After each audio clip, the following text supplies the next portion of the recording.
महाभारत का अंश। अपने वनवास के समय एक बार पांडव वेद व्यास जी के आश्रम में पहुंचे और उन्हें अपना दुख बताया। युधिष्ठिर ने वेदव्यास जी से प्रार्थना करी कि वो उन्हें अपना राज्य पुनः प्राप्त करने का कोई उपाय बताए। तब वेदव्यास जी ने कहा कि पुनः अपना राज्य प्राप्त करने के लिए तुम्हें दिव्य अस्त्रों की आवश्यकता पड़ेगी, क्योंकि कौरवों के पास भीष्म, द्रोणाचार्य, कृपाचार्य, कर्ण जैसे महारथी है। अतः बिना दिव्य अस्त्र प्राप्त किए तुम उनका कुछ नहीं बिगाड़ सकते। युधिष्ठिर के ये पूछने पर कि वो देवताओं से ये दिव्य अस्त्र कैसे प्राप्त करे, वेदव्यास जी ने कहा कि आप सब में केवल अर्जुन ही देवताओं को प्रसन्न करके दिव्यास्त्र प्राप्त कर सकते हैं। अतः अर्जुन को देवताओं को तपस्या करके प्रसन्न करना चाहिए। वेद व्यास जी के ऐसे वचन सुनकर अर्जुन तपस्या करने के लिए आगे अकेले ही रवाना हो गए। अर्जुन उत्तराखंड के पर्वतों को पार करते हुए एक अपूर्व सुंदर वन में जा पहुंचे। वहां के शांत वातावरण में वे भगवान की शंकर की तपस्या करने लगे। उनकी तपस्या की परीक्षा लेने के लिए भगवान शंकर एक भील का वेश धारण कर उस वन में आए। वहां पर आने पर भील रूपी शिव जी ने देखा कि एक दैत्य शूक का रूप धारण कर तपस्यारत अर्जुन की घात में है। शिव जी ने उस दैत्य पर अपना बाण छोड़ दिया। जिस समय शंकर भगवान ने दैत्य को देखकर बाण छोड़ा, उसी समय अर्जुन की तपस्या टूटी और दैत्य पर उनकी दृष्टि पड़ी। उन्होंने भी अपना गांडीव धनुष उठाकर उस पर बाण छोड़ दिया। शूक को दोनों बाण एक साथ लगे और उसके प्राण निकल गए। शूक के मर जाने पर भीलरूपी शिव जी और अर्जुन दोनों ही शूक को अपने बाण से मरा होने का दावा करने लगे। दोनों के मध्य विवाद बढ़ता गया और विवाद ने युद्ध का रूप धारण कर लिया। अर्जुन निरंतर भील पर गांडीव से बाणों की वर्षा करते रहे, किंतु उनके बाण भील के शरीर से टकरा टकरा कर टूटते रहे और भील शांत खड़े हुए मुस्कुराता रहा। अंत में उनकी तरकश के सारे बाण समाप्त हो गए। इस पर अर्जुन ने भील पर अपनी तलवार से आक्रमण कर दिया। अर्जुन की तलवार भी भील के शरीर से टकरा कर दो टुकड़े हो गई। अब अर्जुन क्रोधित होकर भील से मल्ल युद्ध करने लगे। मल्ल युद्ध में भी अर्जुन भील के प्रहार से मूर्छित हो गए। थोड़ी देर पश्चात जब अर्जुन की मूर्छा टूटी तो उन्होंने देखा कि भील अब भी वहीं खड़े मुस्कुरा रहा है। भील की शक्ति देखकर अर्जुन को अत्यंत आश्चर्य हुआ और उन्होंने भील को मारने की शक्ति प्राप्त करने के लिए शिव मूर्ति पर पुष्पमाला डाली, किंतु अर्जुन ने देखा कि वह माला शिव मूर्ति पर पड़ने के स्थान पर भील के कंठ में चली गई। इससे अर्जुन समझ गए कि भगवान शंकर ही भील का रूप धारण करके वहां उपस्थित हुए हैं। अर्जुन शंकर जी के चरणों में गिर पड़े।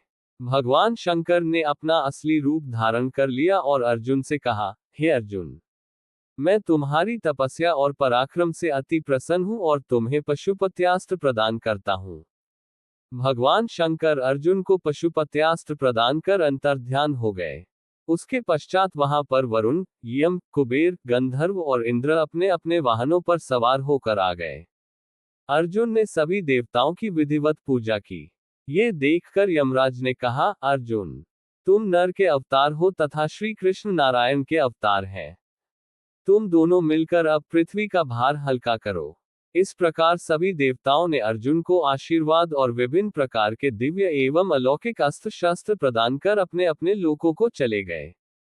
एक दिन जब चित्रसेन अर्जुन को संगीत और नृत्य की शिक्षा दे रहे थे, वहां पर इंद्र की अप्सरा उर्वशी आए और अर्जुन पर मोहित हो गई। अवसर पाकर उर्वशी ने अर्जुन से कहा, हे अर्जुन, आपको देखकर मेरी काम वासना जागृत हो गई है, अतः आप कृपया मेरे साथ विहार करके मेरी काम वासना को शांत करें। उर्वशी के वचन सुनकर अर्जुन बोले, हे देवी, हमारे पूर्वज ने आपसे विवाह करके हमारे वंश का गौरव बढ़ाया था, अतः पुरु वंश की जननी होने के नाते आप हमारी माता के तुल्य हैं। देवी, मैं आपको प्रणाम करता हूँ। अर्जुन की बातों से उर्वशी के मन में बड़ा क्षोभ उत्पन्न हुआ और उसने अर्जुन से कहा, तुमने नपुंसक को जैसे वचन कहे हैं, अतः मैं तुम्हें शाप देती हूँ कि तुम 1 वर्ष तक पुंसत्वहीन रहोगे। इतना कहकर उर्वशी वहां से चली गई। जब इंद्र को इस घटना के विषय में ज्ञात हुआ तो वे अर्जुन से बोले, वत्स, तुमने जो व्यवहार किया है वह तुम्हारे योग्य ही था। उर्वशी का ये शाप भी भगवान की इच्छा थी। ये शाप तुम्हारे अज्ञातवास के समय काम आएगा। अपने 1 वर्ष के अज्ञातवास के समय ही तुम पुंसत्वहीन रहोगे और अज्ञातवास पूर्ण होने पर तुम्हें पुनः पुंसत्व की प्राप्ति हो जाएगी। इस शाप के कारण ही अर्जुन 1 वर्ष के अज्ञातवास के दौरान बृहन्नला बने थे। इस बृहन्नला के रूप में अर्जुन ने उत्तरा को 1 वर्ष नृत्य सिखाया था। उत्तरा विराट नगर के राजा विराट की पुत्री थी। अज्ञातवास के बाद उत्तरा का विवाह अर्जुन के पुत्र अभिमन्यु से हुआ था। अर्जुन के पास से अपने लोक को वापस जाते समय देवराज इंद्र ने कहा, हे अर्जुन, अभी तुम्हें देवताओं के अनेक कार्य संपन्न करने हैं, अतः तुमको लेने के लिए मेरा सारथी आएगा। इसलिए अर्जुन उसी वन में रहकर प्रतीक्षा करने लगे। कुछ काल पश्चात उन्हें लेने के लिए इंद्र के सारथी मातली वहां पहुंचे और अर्जुन को विमान में बिठाकर देवराज की नगरी अमरावती ले गए। इंद्र के पास पहुंचकर अर्जुन ने उन्हें प्रणाम किया। देवराज इंद्र ने अर्जुन को आशीर्वाद देकर अपने निकट आसन प्रदान किया। अमरावती में रहकर अर्जुन ने देवताओं से प्राप्त हुए दिव्य और अलौकिक अस्त्र शस्त्रों की प्रयोग विधि सीखा और उन अस्त्र शस्त्रों को चलाने का अभ्यास करके उन पर महारत प्राप्त कर लिया। फिर एक दिन इंद्र अर्जुन से बोले, वत्स, तुम चित्रसेन नामक गंधर्व से संगीत और नृत्य की कला सीख लो। चित्रसेन ने इंद्र का आदेश पाकर अर्जुन को संगीत और नृत्य की कला में निपुण कर दिया।